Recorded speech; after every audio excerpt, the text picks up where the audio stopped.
Thank you very much for the invitation. Thanks for joining us on such a beautiful day. I hope those sitting over there on the left can see the slides or not, so, but otherwise it will work too.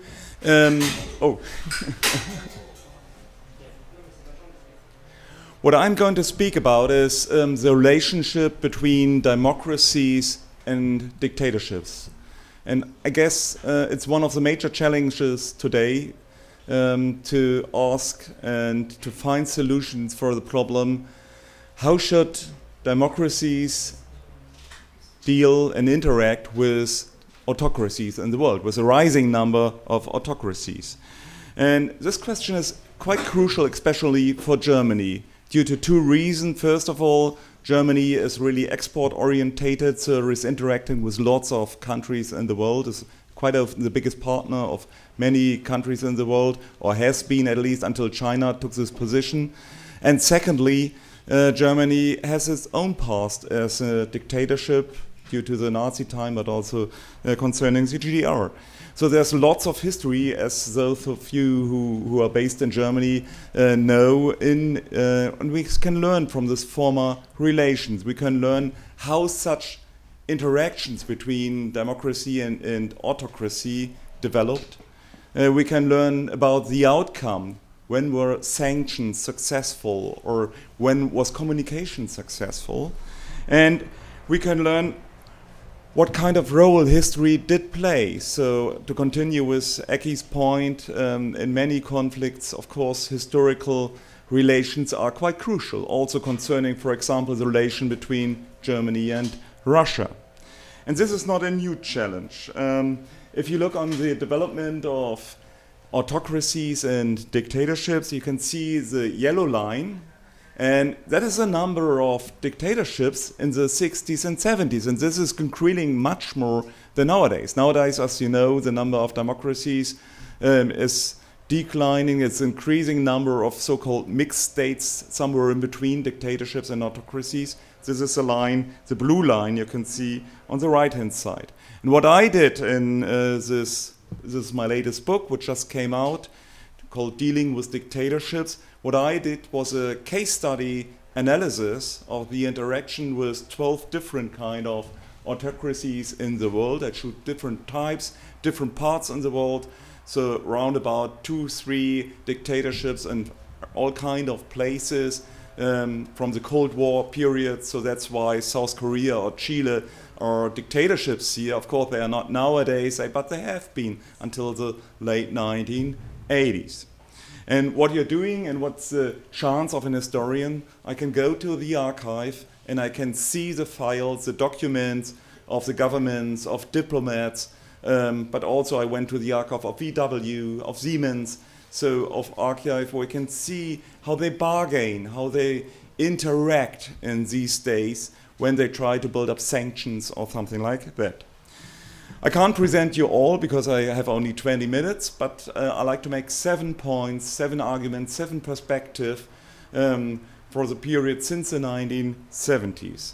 The first point I like to mention is that the relationships between democracies and autocracies often create long-term past dependencies.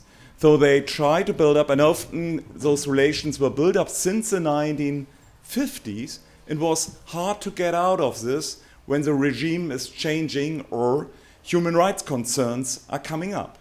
And I took some examples which are hot topics nowadays. We are speaking about Iran. That's why Iran is in the center of the first slide. So in the 1950s, due to the dictatorships, the Nazi period, almost no democracy wanted to have close relation or visual relations to Germany. So the first state visits are not coming from the US, from Britain, from the Netherlands. They avoid going to Germany in the 1950s. The first guests are, for example, the Shah of Iran, is Haile Selassie from Ethiopia, and others. Welcome guests, because Germany wanted to get back on the international game. And Germany took many efforts to have close relationships with a country like Iran. You can see here about 50,000 Germans are standing at the streets and healing to the Shah of Iran, a big, and the same thing. And such close relationships were built on many relevant topics. Of course, energy diplomacy was a crucial thing, and not only that Iran became the 1970s the biggest supplier for oil in Germany, but also concerning nuclear power. So the famous nuclear power plant in Bösch, which is discussed nowadays, was built by Germans in 75, is one result of this close cooperation, which intensified in the 1970s. And here you can see that even during the revolution in 79, when Khomeini came to power, this kind of interaction was not stopped. So the export relation was in 83 the same as before 79.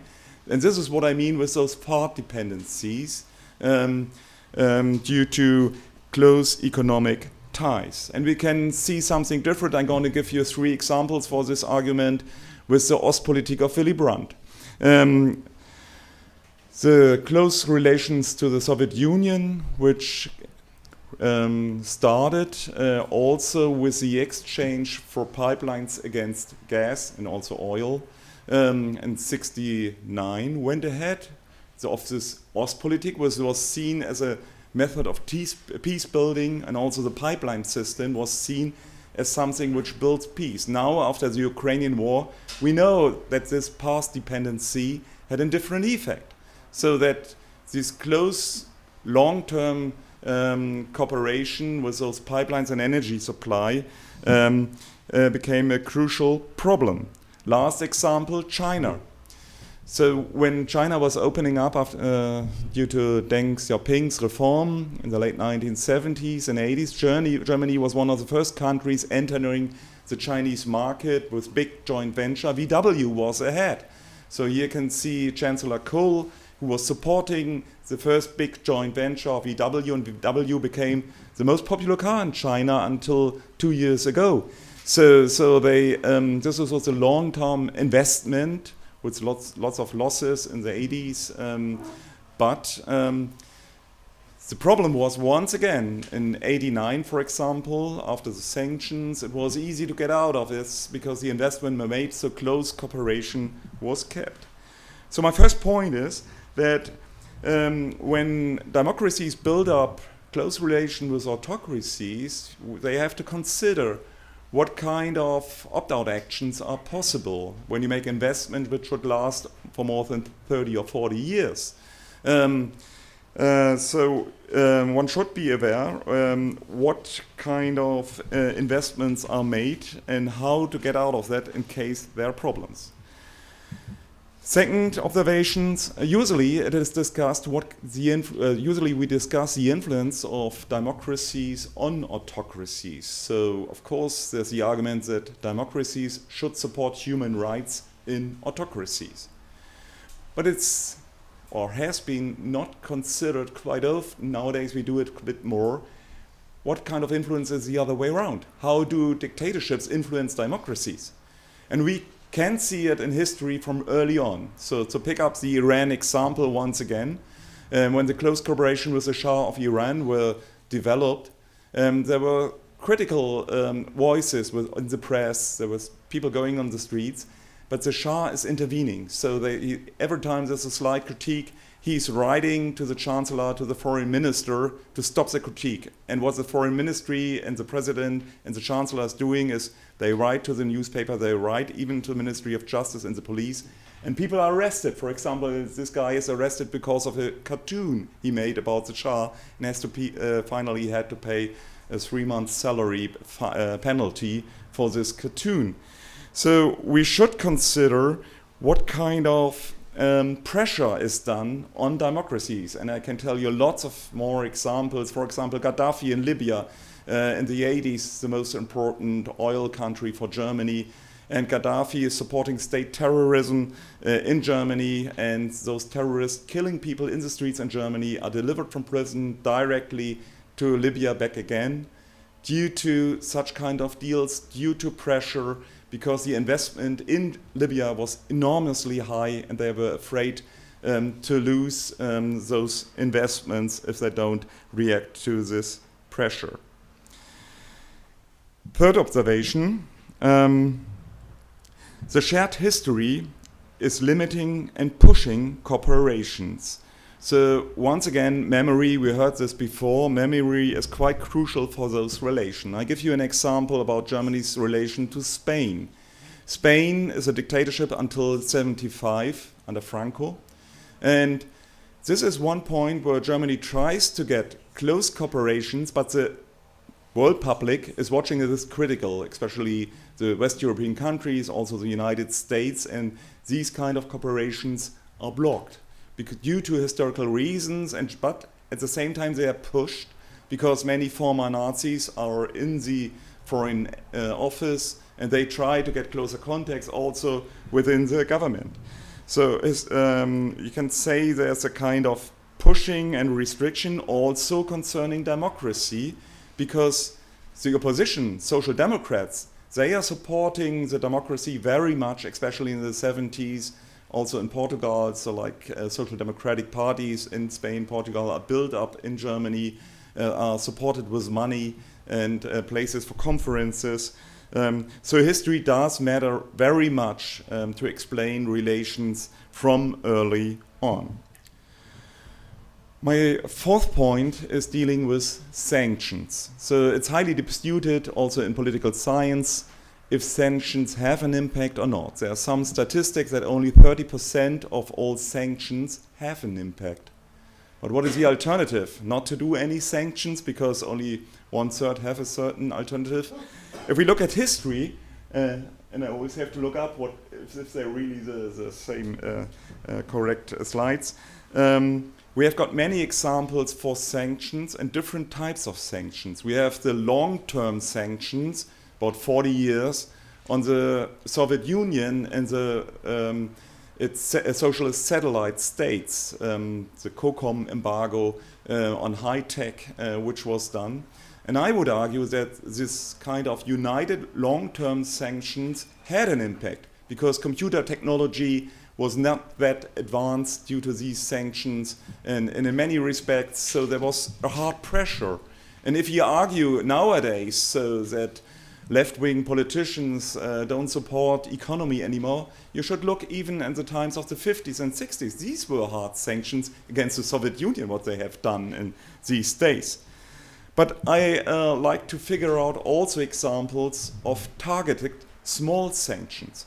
And there are many interesting examples where Germany said, this country, like the dictatorship in South Korea or in Chile, will get a certain kind of capital aid, development aid, when this list of 40 prisoners is released. So next kind of exchange, prisoners are allowed to get out, at least a certain small group, and you get capital aid or whatever. So like to make small targets, this is, has been successful, like in this example on the slide in Chile. My fifth point is, does protest matter? So does it matter if you go on a street or if you write letters or if you make campaigns or not? If we look in history, you can see that this really makes a change. And this is starting in the 60s. So in the European and Western history, you know the story about the 68ers, the left-wing movement coming on the streets. But there was a movement less known before, migrants in the global north. So in this case, I took, once again, to have similar cases. Here have people from Iran or people from Greece on this slide who work or study in Germany. They go on the streets and protest. And this protest does matter. It really has, and this is what I find in the archives, has an impact on politicians.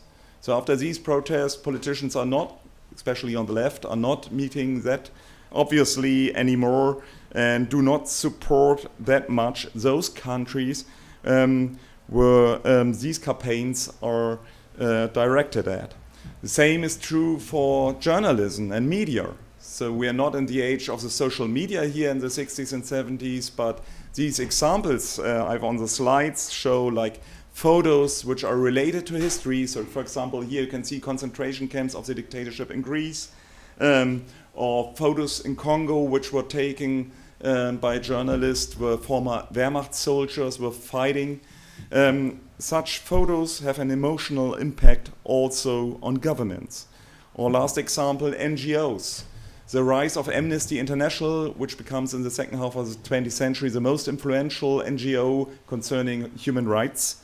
They really have a close impact. What I found in the archive is that the list of amnesty with single persons imprisoned as political prisoners, that they are taken up by the foreign offices, that there are bargains with those lists, and in many cases at least single persons, sometimes 20, sometimes 30, are getting out of prisons due to those lists of Amnesty International. And this was a strategy of Amnesty, on the slides you can see they're protesting in this case against the dictatorships in Argentina and Brazil with single names on it to get them out, and many of them got out of prison.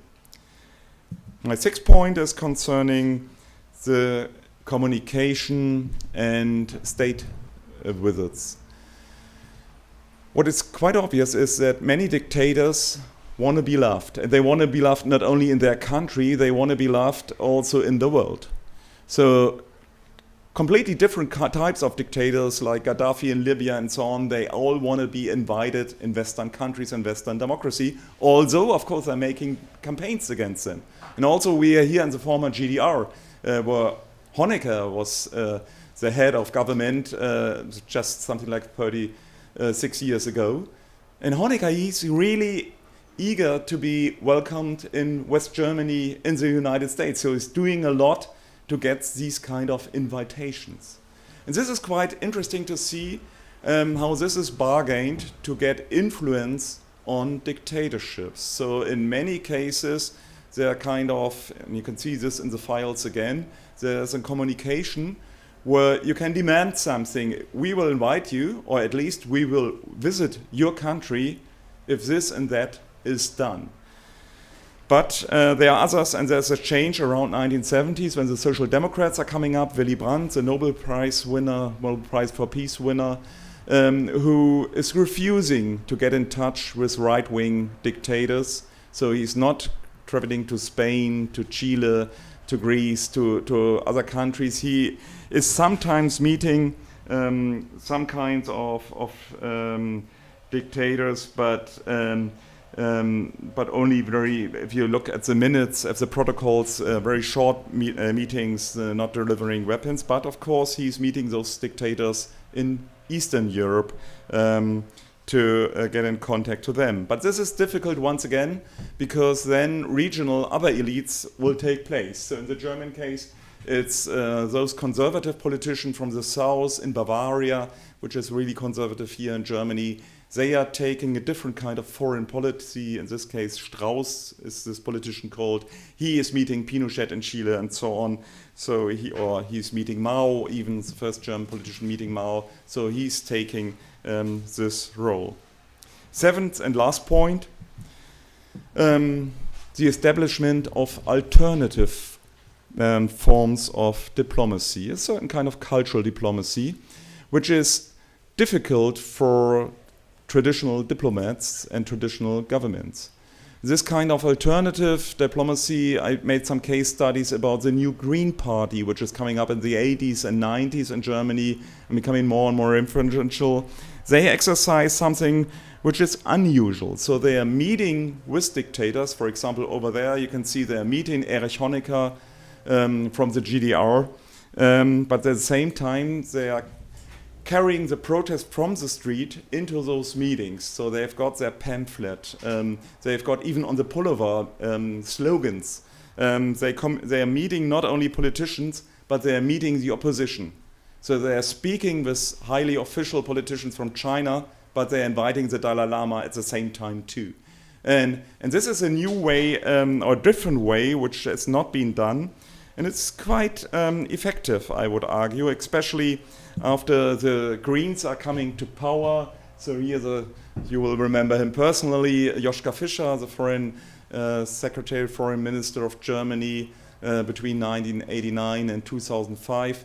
So he's coming from the Green Party and then officially inviting the Dalai Lama from China and so on. So speaking with the opposition, Annalena Baerbock later on, a Green minister, also made this. So traveling to African countries and not only meeting presidents, but also meeting NGOs, women organizations, and different kinds of oppositions at the same time. So this is possible, and this is a major change coming up since the 1980s. So what can we conclude from those 7 perspectives? So I think it's important to realize how political communication has changed and how the influence on dictatorship changed too. So what I wanted to show is that past dependencies are really long-lasting, and so that's one reason how we can explain that, for example, Germany was not really quick in changing its way dealing with Russia in the last years, but it finally did, and it worked. So there is the example of Russia in the last years shows that although there is this energy dependency, they manage to change the way of energy supply. Sanctions are successful, but you need a long time until there is a success, or you need small, special, targeted sanctions.